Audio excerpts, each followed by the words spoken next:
चलिए बच्चों, आज देखते हैं विशिष्ट प्रतिरोध। ये भी एग्जाम्स बेस्ड ही एक बहुत अच्छा टॉपिक है। विशिष्ट प्रतिरोध, स्पेसिफिक रेसिस्टेंस। चलिए इसको देखते हैं, इसमें क्या बोल रहा है। इसकी डेफिनेशन क्या है। किसी चालक तार का प्रतिरोध तार की लंबाई के अनुक्रमानुपाती तथा अनुप्रस्थ काट के क्षेत्रफल के व्युत्क्रमानुपाती होता है।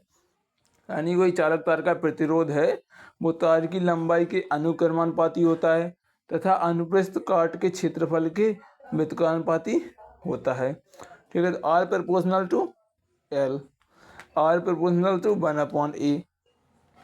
एल प्रोपोर्शनल यानी कि अनुक्रमानुपाती है किसके, लंबाई के, लंबाई के अनुक्रमानुपाती होगी। और व्युत्क्रमानुपाती किसके है, अनुप्रस्थ काट के क्षेत्रफल की। तो दोनों को हमने साथ में लिखा, तो R proportional L upon A.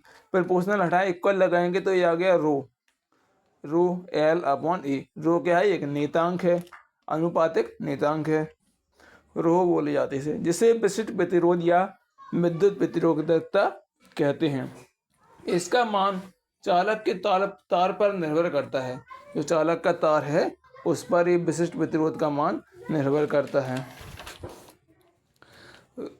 Row equal R equal row L upon A था। अब रो की वैल्यू निकालना है तो आर का मल्टीप्लाई ए में हो जाएगा, तो आर ए, और एल ऊपर है तो नीचे आ जाएगा ए एल। ठीक है, तो रो इक्वल क्या हो जाएगा, आर ए अपॉन एल। अब यदि ए की वैल्यू हम 1 वर्ग मीटर रख दें और एल की मीटर 1 मीटर, तो रो की वैल्यू क्या आ जाएगी, आर के इक्वल। अगर इसमें देखो रो है, ए की 1 है, एल की भी 1 है, तो रो इक्वल एल हो आर हो जाएगा डायरेक्ट। ठीक है, अब देखते हैं इसकी इस हिसाब से परिभाषा बनाएं।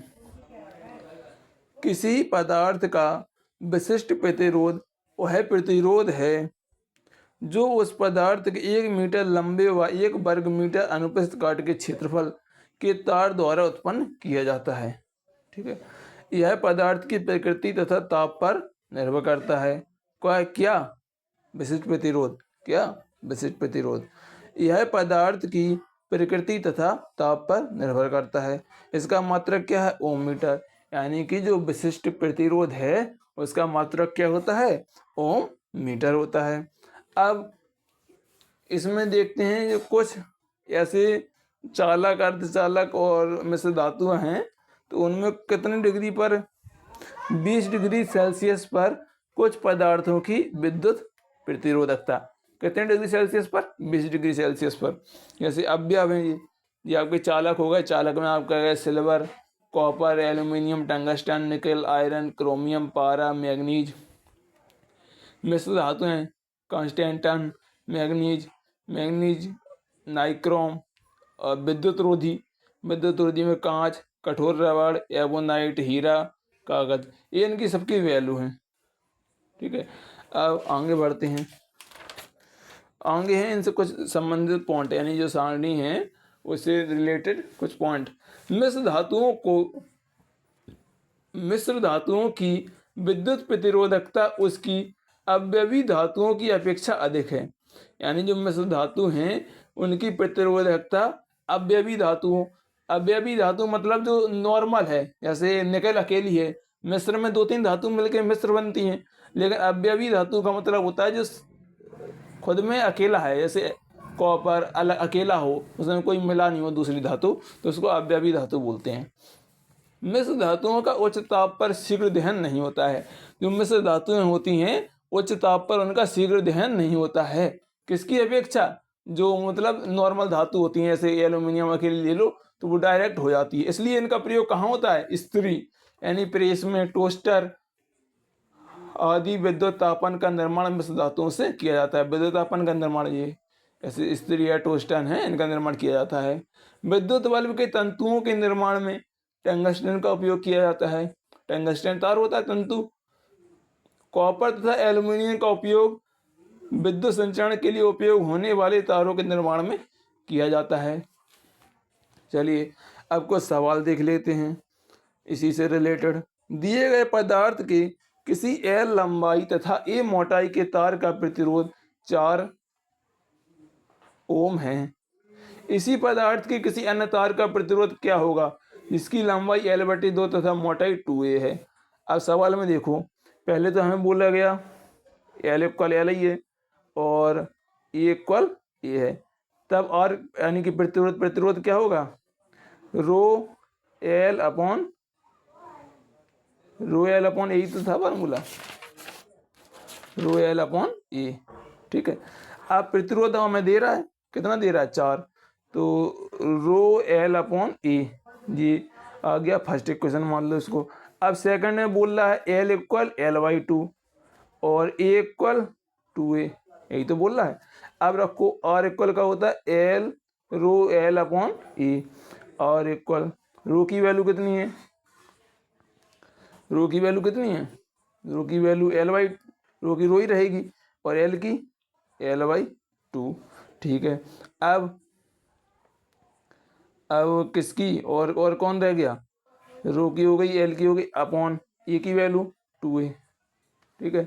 तो और इक्वल क्या जाएगा, रो L का L 2/1 कर सकते हैं, 2 कैसे मल्टीप्लाई होगा, 1 का L में होगा, तो L ρL/4a, ठीक है। अब और आगे देखो इसमें, और अब क्या होगा, अब रो इसको समीकरण सेकंड मान लो, ये समीकरण फर्स्ट था, ये समीकरण सेकंड हो गई। अब दोनों में देखो क्या दिख रहा है, ρL/A की वैल्यू कितनी है, 4, तो ρL/A की वैल्यू कितनी है, 4, तो और ρL/A मल्टीप्लाई 1/4, तो और इक्वल ρL/A की वैल्यू कितनी है, 4, समीकरण 1 से, तो 4 मल्टीप्लाई 1/4, तो और इक्वल कितना, 4 से 4 कट जाएगा, तो कितना आ जाएगा, 1 ओम, 1 ओम आ जाएगा, ठीक है। अब दूसरा सवाल देखते हैं, एक बार और देख लो इसको। पहले देखो, पहले सवाल में बोला गया था कि L लंबाई और A मोटाई का तार है, ठीक है, तो लंबाई L है, A मोटाई, और उसका प्रतिरोध दे रहा था 4 ओम, तो R इक्वल क्या होता है, ρL/A, R की वैल्यू 4 है, L की वैल्यू L ही है और A की वैल्यू A है, ठीक है। इसको हमने इतना ही समीकरण मान लिया एक। अब हमें सवाल में बोल रहा है यदि किसी अन्य तार का प्रतिरोध क्या होगा जिसकी लंबाई L/2, यानी लंबाई L की वैल्यू L/2 और A की वैल्यू और मोटाई 2a, A की वैल्यू कितनी है, 2a है। अब R इक्वल ρL/A फार्मूला होता है, ये नॉर्मली फार्मूला है, ठीक है। तो और रो का रो रखा, L की जगह भी क्या रखा, L/2, और A की जगह भी क्या रखा, 2a, तो हमने यहाँ पे क्या किया, 2a/1 कर दिया, और L/2 तो पहले से था, तो नीचे का नीचे मल्टीप्लाई होता है और ऊपर का ऊपर होता है, तो ρL ऊपर का ऊपर बचा, नीचे 2 का 2 में मल्टीप्लाई किया तो क्या हो गया, 4a। अब ρL/A की वैल्यू कितनी है, 4, तो ρL/A अलग लिख दिया, मल्टीप्लाई 1/4 हमने क्या लिख दिया, अलग लिख दिया। अब इसकी वैल्यू कितनी है, 4, तो हमने यहाँ पे क्या रख दिया, 4 मल्टीप्लाई 1/4, तो और रो इक्वल क्या हो गया, 4 ओम। अब देखते हैं दूसरा सवाल, यदि किसी तार की लंबाई 1 मीटर, प्रतिरोध 33 ओम तथा तार के पदार्थ का विशिष्ट प्रतिरोध 2.84 मल्टीप्लाई -6 ओम मीटर हो, तो तार में अनुप्रस्थ काट का क्षेत्रफल ज्ञात करना है। तो सबसे पहले हमें दिया है लंबाई L की वैल्यू 1 मीटर, ठीक है। अब प्रतिरोध R की वैल्यू 33 ओम, और रो की वैल्यू दे रहा 2.84 मल्टीप्लाई 10⁻⁻6 ओम मीटर। अब A की वैल्यू ज्ञात करना है, अनुप्रस्थ काट का क्षेत्रफल ज्ञात करना है, तो A की वैल्यू हमें ज्ञात करना है। तो हमें फार्मूला पता है, R इक्वल ρL/A ये होता है। अब A की वैल्यू ज्ञात करना, A यहाँ से पहुँच जाएगा यहाँ पे, तो A इक्वल क्या हो जाएगा, ρL/R, तो A इक्वल रो की वैल्यू 2.84 मल्टीप्लाई 10⁻⁻6 और L की वैल्यू 1 और L के अलावा R की वैल्यू 33, ठीक है। डेसिमल हटाओ, नीचे कितना आ जाएगा, 100। अब देखो आगे देखो इसमें क्या होगा, अब 33 का भाग देना है 284 में, अब भाग दे देना जितना आ जाए, तो ये और लिख दो एक बार, 284/33, और ये 10⁻2 में ऊपर जाएंगे -2, 6 और 2 8, तो -8। अब इसको सॉल्व कर लेना और जितना आएगा वो आ जाएगा, ठीक है। चलिए आगे देखते हैं अगला सवाल। अगला सवाल बोल रहा है, यदि 120 सेंटीमीटर लंबे और 0.04 मिलीमीटर व्यास वाले तार का प्रतिरोध 25 ओम है तो तार की धातु के विशिष्ट प्रतिरोध की गणना ज्ञात करना है। तो सवाल में पहले जो दिया गया है पहले वो लिखना है। क्या क्या दिया गया है?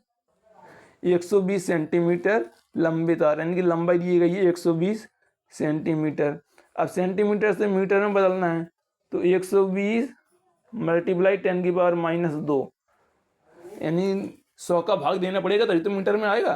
तो 100 का भाग दे रहा है तो नीचे 100 जाएगा, 100 नीचे 10⁻², ऊपर जाएगी तो 10⁻²2। ठीक है, तो अब देखो और यानी व्यास दे रहा है। ठीक है, व्यास दे रहा है कितना? 0.04 मिलीमीटर। अब व्यास को हमें किस में चेंज करना है? त्रिज्या निकालना है पहले। तो त्रिज्या मल्टीप्लाई 2 तभी तो व्यास होता है कि नहीं होता है? चलिए अब त्रिज्या निकालना है तो व्यास कितना दिया गया? 0.04/2 मिलीमीटर। अब भाग दो तो त्रिज्या आ जाएगी, त्रिज्या कितनी आ जाएगी? 2 का भाग दो, 2 का भाग देंगे तो आएगी 0.02 मिलीमीटर। अब मिलीमीटर से मीटर में बदलना है तो कितने का भाग देना पड़ता है?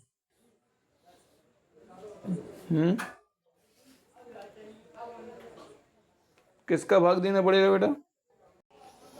बताइए, किसका भाग देना पड़ेगा? 1000 का भाग। 0.02/1000 मीटर। अब 1000 का भाग देंगे तो 2 बाहर ही आ जाएगा पूरा। अब इसको भाग देखो, पहले सही दो इसका, पहले इसको हटा दो, ऐसे 200 कर लो। ठीक है, तो हमारे पास इसको समझो सही, यहाँ से समझो तो 4/200 हो गया। ठीक है, अभी क्या है? मिलीमीटर ही है। अब त्रिज्या निकालो। पहले हम कह दें 4/2 अलग कर दें, मल्टीप्लाई 1/100 हमने अलग कर दिया और मिलीमीटर। ठीक है, तो अब देखो त्रिज्या, अब 2 का 2 में भाग दिया, 2 बचा, 4 का। ठीक है, और जी ऊपर 10⁻² मिलीमीटर। अब हमें कितने का भाग देना पड़ेगा? 1000 का। तो 2 मल्टीप्लाई 10⁻²2/1000 और मिलीमीटर से किस में आ गया? मीटर में आ गया। अब 10⁻³ है जी, ऊपर जाएंगे तो -3 हो जाएगी, -3। तो 2 गुणित 10⁻⁻5, 2 तो पहले से थी, 3 ऊपर चली गई और माइनस की, नीचे प्लस की है, ऊपर जाएगी माइनस की, तो -5 मीटर। ये आपकी क्या आ गई? त्रिज्या आई। अभी क्या आई? त्रिज्या आई। अब हमें निकालना क्या है? रो निकालना है, विशिष्ट प्रतिरोध निकालना है। चलिए उधर जगह नहीं, इधर देखते हैं, दिख रहा था। चलिए अब इधर देखते हैं। अब क्या निकालना है हमें? रो निकालना। और क्या दिया गया सवाल में? और सवाल में 25 ओम प्रतिरोध दे रहा था, यानी कि आर की वैल्यू कितनी दे रहा है? 25 ओम। तो अब किसकी वैल्यू निकालना है? रो की वैल्यू। रो इक्वल को समझ, रो इक्वल क्या बताया था अभी हमने? RA/L, क्योंकि R/ क्या होता है? L, रो L/A होता है। अब रो की वैल्यू निकालना है तो RA हो जाएगा और L नीचे, यानी कि जैसे R इक्वल क्या होता है? रो L/A होता है, और रो की वैल्यू निकालना है तो RA/L, RA/ क्या हो जाएगा? L। चलिए अब रो की वैल्यू निकालना है, R की वैल्यू 25, ए की वैल्यू नहीं है पता तो πr² लिख सकते हैं। ठीक है, अपॉन, और L की वैल्यू कितनी आई? ऊपर अभी निकाली थी, 120 मल्टीप्लाई 10⁻⁻², तो 120 मल्टीप्लाई 10⁻⁻²। अब पाई की वैल्यू क्या रखोगे? 3.14। चलिए तो 25, ये 5 से कट रहे थे, काट दो, 5 से काटो 5, 5 से काटो 24, तो कितने बचे? 5/24। ठीक है, अब पाई की वैल्यू 3.14 मल्टीप्लाई आर की वैल्यू 2 गुणित 10⁻⁻5 का स्क्वायर लग जाओगे, क्योंकि आर की वैल्यू 2 है, और 2 भी लिख दो, इससे अच्छा। ठीक है, तो नीचे बटे में और क्या बचा? 10⁻⁻2 पहले ही से है। ठीक है, अब इसका मल्टीप्लाई करो, तो मल्टीप्लाई करिए, सॉल्व करना है, सॉल्व करो। सॉल्व करने पर क्या आएगा, इसको सॉल्व करना है, सॉल्व करने पर आपका आंसर आ रहा है 2.6 इंटू 10⁻⁸ ओम मीटर। इसको सॉल्व करना है पूरा कैलकुलेशन, क्योंकि वीडियो बड़ा हो रहा है इसलिए सॉल्व आपको ही करना है। अब इसको देखते हैं जी, दो सवाल और हैं बेटा, इन दोनों को आपको ही लगाना है, ठीक है। सॉल्व तो कर देंगे लेकिन उसमें टाइम ज़्यादा लगेगा, अभी 15-20 मिनट लग जाएगा। इसको भी सॉल्व करना है, ठीक है, पूरा सॉल्व नहीं है, एक ही वैल्यू ज्ञात करना है। और इसको तो मैंने बता ही दिया, इतना बड़ा, पहले त्रिज्या निकालनी पड़ी, त्रिज्या के बाद फिर इसको सॉल्व करो, रो की वैल्यू निकलेगी, और इसके अलावा आपको ये दोनों सवाल भी लगानी है, ठीक है। धन्यवाद।